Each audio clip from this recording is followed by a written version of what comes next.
क्या किसी को अपने डेथ की जानकारी पहले से हो सकती है? और क्या एक ऑब्जेक्ट, एक एम्यूलेट बिना किसी के दिए मटेरियलाइज हो सकता है? आज हम चैप्टर 2 समझेंगे जो ग्रीफ, इंट्यूशन और डेस्टिनी के बीच एक मिस्टिकल कनेक्शन दिखाता है। चैप्टर की शुरुआत एक फेस्टिव मूड से होती है। योगानंदा जी के बड़े भाई अनंता की शादी फिक्स होती है। उनकी माँ पूरी जोश से शादी की तैयारी शुरू कर देती है। घर मेहमानों से भर जाता है, सारी अरेंजमेंट्स हो जाती है, सब कुछ रेडी था। उस वक्त योगानंदा जी बरेली में उनके फादर के साथ थे। योगानंदा जी को शादी से थोड़े दिन पहले एक बुरा विजन दिखाई देता है। बरेली में रात को उनकी मदर की फिगर उनके सामने आती है, मॉस्किटो नेट को सॉफ्टली मूव करते हुए कहती है, awaken your father, take the first train at 4 AM, rush to Calcutta if you want to see me. Rational mind के लिए ये इम्पॉसिबल लगता है, पर उनका इंट्यूशन उन्हें कह रहा था कि ये रियल वार्निंग है। योगानंदा जी ने ये बात उनके पिताजी को बताई, पर उन्होंने इसे हेलुसिनेशन बोल के टाल दिया। पर अगली सुबह एक टेलीग्राम आ गया, मदर डेंजरसली इल, मैरिज पोस्टपोन्ड, कम एट वंस। ट्रेन जर्नी के दौरान योगानंदा जी इतने बुरे हाल में थे कि उन्होंने सुसाइड का भी सोचा।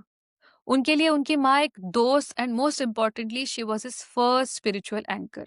कलकत्ता पहुंचते ही उन्हें पता चलता है कि उनकी मदर का देहांत हो चुका था।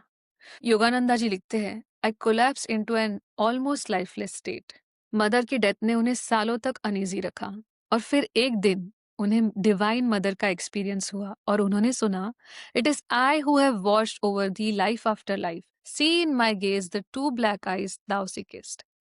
ये मोमेंट उनके लिए एक साइकोलॉजिकल क्लोजर भी था और एक स्पिरिचुअल रीअश्योरेंस भी। बरेली वापस जाकर योगानंदा जी हर सुबह एक पारिजात के पेड़ के पास जाते थे और वहां बैठ के सुबह की लाइट में एक दूसरी दुनिया का ब्राइटनेस फील करते थे। ये रूटीन उनके ग्रीफ को स्पिरिचुअल लॉन्गिंग में ट्रांसफॉर्म करता है। उन्होंने लिखा, intense pangs of longing for God assailed me, I felt powerfully drawn to the Himalayas.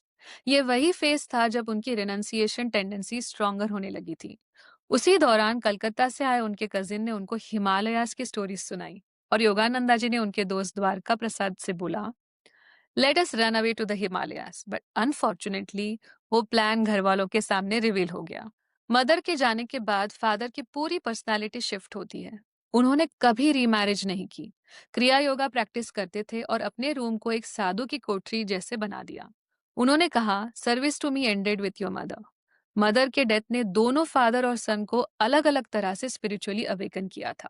माँ के गुजरने के 14 महीनों के बाद अचानक एक दिन अनंता मुकुंदा को एक बॉक्स और मैसेज देते हैं, जो उनकी मदर ने अपने डेथ बेड पर बोला था। उस बॉक्स में था एक एम्यूलेट, और यहाँ से चैप्टर मिस्टिकल टर्न लेता है। माँ ने कहा था, जब मुकुंदा छोटा बच्चा था तब उनकी माँ उन्हें बनारस ले गई थी उनके गुरु लहरी महाशय जी से मिलाने, और तब लहरी बाबा ने छोटे मुकुंदा को गोद में खिलाया था और सिर पर हाथ रखते हुए कहा, little mother, thy son will be a yogi, and as a spiritual engine, he will carry many souls to God's kingdom. और एक ऐसी कहानी जो उनकी माँ के साथ हुई थी। एक दिन उनके घर पे एक साधु आते हैं और उनकी माँ को कहते हैं, your next illness will be your last, and एक सिल्वर एम्यूलेट आपके हाथ में मटेरियलाइज होगा और वो एम्यूलेट मुकुंदा को दे देना, और जब एम्यूलेट अपना पर्पस पूरा कर देगा, it will vanish on its own. उन साधु के जाने के बाद एक दिन उनकी माँ जब मेडिटेट कर रही थी, तब अचानक कहीं से एक एक्चुअल एम्यूलेट उनके हाथ में आता है। योगानंदा जी आगे कहते हैं, a blaze of illumination came over me with position of the amulet. उस पर संस्कृत कैरेक्टर्स थे, it felt ancient, familiar, like past life teachers की ब्लेसिंग। तो क्या है इस चैप्टर के की टेकअवेज? पहला, स्पिरिचुअल प्रोटेक्शन सेटल होती है। कभी एक ऑब्जेक्ट, एक पर्सन या एक इंसिडेंट, किसी के भी थ्रू ये आपके लाइफ में आ सकती है। दूसरा, लॉस कभी कभी स्पिरिचुअल अवेकनिंग का बिगिनिंग होती है। तीसरा, पेन हमें अपने अंदर की तरफ ले जाता है और हम चीजों को और गहराइयों से समझने लगते हैं। चौथा, जब कुछ प्राइसलेस चीज अपनी मर्जी से चली जाए, समझ जाओ उसका काम पूरा हो गया।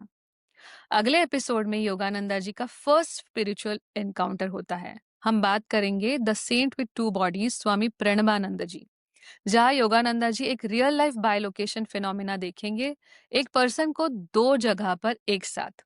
मैं हूँ प्रियंका, और आप सुन रहे थे द अवेकनिंग ट्रेल, जहाँ हम टाइमलेस विजडम को डिकोड करने की कोशिश कर रहे हैं, logically and lovingly, because beyond the well the trail begins. Chapter 3 coming next. Stay curious.